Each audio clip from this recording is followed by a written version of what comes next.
Hello, my name is Andre and I'm 14 years old. If you know me, I watch a lot of YouTube, and recently I found out about the finance niche and I've been really enjoying it, and the one thing I found the most important from it is investing. But why should you invest 50% of your income? Let's find out. It mainly has to do with two things: retirement and lifestyle creep. What are these? Let's define them. According to Wikipedia, retirement is the withdrawal from one's position or occupation or from one's active working life. A person may also semi-retire by reducing work hours or workload.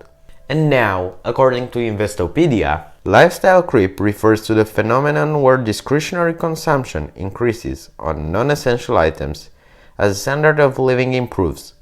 With lifestyle creep, luxury goods and discretionary spending become perceived as a right to have and not a choice, as a necessity versus a want. What do these two have to do with investments?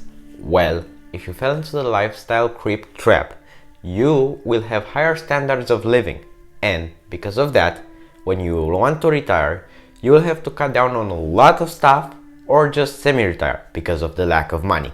I think 50% is a really good amount because you still have a lot to spend, but you also invest a lot. Moreover, the invested money will grow. Thus, when you retire, you have more wealth than you initially invested. But I don't want to work my whole life for retirement.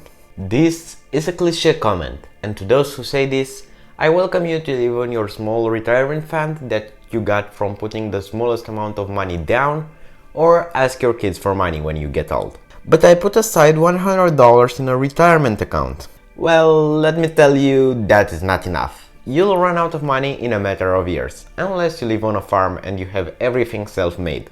I think investing 50% of your income will not only help you avoid lifestyle creep, but it will also help you in hard times like this, when there is an illness on a world tour. Many people got their salaries cut, but if you lived well below your means, it wouldn't even be a problem for you.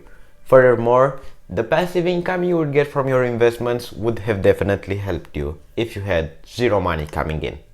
In what should I invest my money? There are two options: high risk, high reward, or low risk, normal reward. What do I mean by this? In the first category, I would include investing in a startup, starting your own business, or even investing in crypto. In the safer investments category, I would include stuff like real estate, stock market, bonds, or even mutual funds. These lower risk investments have a 1 to 10% return per year. I will be dedicating more videos about finance on this channel because I find the subject so intriguing. My goal with this series is to help young people understand the value of money and, most importantly, learn about diversification, investing, and living well below your means. If you enjoyed this video, consider hitting the like button. If you want more finance tips, let me know in the comments down below. And until the next one, bye!